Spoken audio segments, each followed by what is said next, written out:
बहुत समय पहले की बात है। एक बार माँ पार्वती ने शिव जी से कहा, प्रभु बहुत समय से मेरी इच्छा हो रही है पृथ्वी लोक पर चलने की और अपने काका और काकी से मिलने की। क्या आप मुझे पृथ्वी लोक पर ले चलेंगे? पृथ्वी लोक पर ही मेरे पीहर से एक रिश्तेदार रहते हैं, मैं उनसे भी मिल लूंगी। हाँ हाँ अवश्य, हम आपको अवश्य ले चलेंगे। अच्छा ये बताएं कि आप 12 महीने के रास्ते से चलेंगी या 6 महीने के रास्ते से? मैं 12 महीने के रास्ते चलूंगी। ये सुनकर शिव जी ने कहा, अच्छा ठीक है, लेकिन आप पृथ्वी लोक पर लोगों के दुखों को देखकर कोई भी हट नहीं करेगी। अच्छा ठीक है, मैं कोई हट नहीं करूंगी। अब शिव जी माँ पार्वती को लेकर चल पड़े। रास्ते में चलते चलते उनकी नजर एक घोड़ी पर गई जो कि कष्ट में थी और दर्द से कराह रही थी। प्रभु ये घोड़ी इतने कष्ट में क्यों है? यह माँ बनने वाली है इसलिए इतनी पीड़ा में है। प्रभु क्या माँ बनने में इतनी पीड़ा होती है? फिर तो आप मुझे गांठ लगा दो। महादेव मुस्कुराए और कहने लगे, चलिए देवी अब आगे की ओर चलिए। अब घूमते घूमते वो कुछ और दूरी पर आए। तभी रास्ते में एक राज का राज्य आता है। वहाँ दूर दूर तक उदासी फैली होती है। वो उदासी देखकर पार्वती जी ने एक औरत से पूछा, क्या हुआ अम्मा, यहाँ इतनी उदासी क्यों छाई है? बेटी हमारी महारानी माँ बनने वाली है और वो अभी कष्ट में है, इसीलिए हमारे गांव में यह उदासी छाई है। ये सुनकर माँ पार्वती घबरा जाती है और वह फिर शिव जी से कहती है, प्रभु अगर माँ बनने में इतना कष्ट है तो आप मेरी तो निश्चित ही गांठ लगा दीजिए। देवी ये इतना आसान नहीं है जितना आप समझ रही हैं। अगर एक बार गांठ लग गई तो फिर ये दोबारा नहीं खुल सकती। ये सुनकर माँ पार्वती चुप हो जाती है। अब वो कुछ और आगे बढ़ते हैं। वो एक रास्ते पर पहुँचते हैं जहाँ बहुत ही सुंदर झरना बह रहा था। आसपास बेहद ही खूबसूरत प्रकृति का नजारा था। कलियां भंवर पर मंडरा रही थी। ये देख माँ पार्वती बेहद प्रसन्न हुई। वाह, धरती लोक का कितना खूबसूरत नजारा है। स्वामी आप थोड़ी देर उस पेड़ की छाव में विश्राम कीजिए, तब तक हम अपने केश धो लेते हैं। अवश्य दे द। माँ पार्वती उस झरने के पास अपने केश धोने लगी और महादेव पेड़ की ठंडी ठंडी छाव में विश्राम करने लगे। फिर कुछ देर बाद वह आगे की ओर बढ़े। उस जंगल में एक गाय बुरी तरह दर्द से करा रही थी। प्रभु अब मुझसे ये पीड़ा और नहीं देखी जाती। अगर माँ बनने में इतना कष्ट है तो आप तो अब मेरे गांठ ही लगा दीजिए। पार्वती जी के बार बार हट करने पर शिव जी ने आखिरकार उनके गांठ लगा दी। चलते चलते वो और आगे बढ़े। फिर वो माँ पार्वती के पीहर यानी उनके काका के घर पहुँच गए, जहाँ सब उन्हें देख खूब प्रसन्न होते हैं और उनकी खूब आप भगत करते हैं। उनके लिए तरह तरह के पकवान बनाते हैं। सारा दिन चलते चलते महादेव को खूब भूख लगी थी, इसलिए जब उन्होंने उनके आगे भोजन परोसा तो महादेव जल्दी जल्दी सब भोजन खाते चले गए। जितने भी पकवान बनाए गए वह सब महादेव खा गए।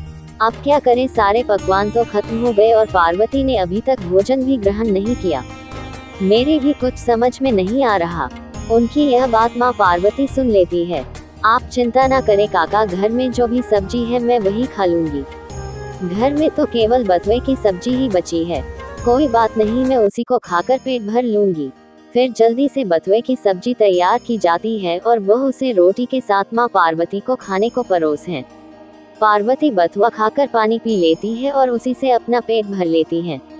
रात्रि में जब वह विश्राम करने जाती है तो महादेव उनसे पूछते हैं, देवी आपने क्या खाया? प्रभु जो सब आपने खाया वही सब मैंने खाया। अच्छा विश्राम कर लेते हैं, मुझे बहुत जोरों की नींद आ रही है। इसके बाद माँ पार्वती आराम करती हैं। कुछ ही देर में उन्हें नींद आ जाती है। उनके सोते ही माँ उनके पेट की नाभि की ढकनी हटाकर देखते हैं तो उनके पेट में बथुए का साग और पानी दिखता है। इसका मतलब देवी ने झूठ कहा। सुबह जब देवी की आंख खुली तो महादेव ने उनसे ये प्रश्न किया, देवी कल रात हमने आपके पेट की ढकनी हटाकर देखी थी। आपने हमसे झूठ क्यों कहा कि आपने भी शाही पकवान खाए हैं? आपने तो बथुआ और पानी पिया है, तो हम क्या करते? स्वामी अपने पीहर वालों की यूं नाक थोड़ी ना कटने देते। एक महिला के पेट में उसके ससुराल और पीहर की लाज होती है। इसलिए आप हमें आज से वचन दीजिए कि औरत के पेट की ये ढकनी सदा सदा के लिए ही बंद हो जाए। कोई भी इस तरह किसी के पेट में झांक कर ना देख सके। आप वचन दें। महादेव ने उन्हें वचन दिया और उस दिन के बाद से ऐसा ही हुआ। औरत के पेट की ढकनी सदा सदा के लिए बंद कर दी गई। उस दिन के बाद से अब कभी भी औरतों के पेट की ढकनी नहीं खुलती। अगले दिन वो वापस कैलाश की ओर जाने लगे। तो रास्ते में उन्हें वही गाय दिखी जो उस समय पीड़ा से कराह रही थी। अब उसके साथ एक बहुत ही प्यारा सा बछड़ा था जिसके साथ वह बहुत खुश थी। ये गैया तो कितनी खुश प्रतीत हो रही है अपने इस बच्चे के साथ। देवी चलिए आगे की ओर चले। कुछ दूर और चलने पर वो उसी नगर में पहुंचे जहां महारानी एक बच्चे को जन्म देने वाली थी। उस नगर में अब उदासी नहीं बल्कि हर ओर खुशियां ही खुशियां थी। लोग खूब नाच गा रहे होते हैं और खुशियां मना रहे होते हैं और मिठाइयां बांट रहे होते हैं। पार्वती एक औरत से पूछती है, क्या बात है, आप सब इतने खुश क्यों हैं और ये ढोल नगाड़े किस खुशी में? हमारी महारानी के बेटा हुआ है। ये सब खुशी और मिठाइयां उसी खुशी में है। लीजिए आप भी ये मिठाई ग्रहण कीजिए। वो लोग पार्वती जी और शिव जी को भी मिठाइयां खाने को देते हैं। बच्चे के प्रति इतना प्यार और खुशियां देखकर माँ पार्वती की भी ममता जाग उठती है।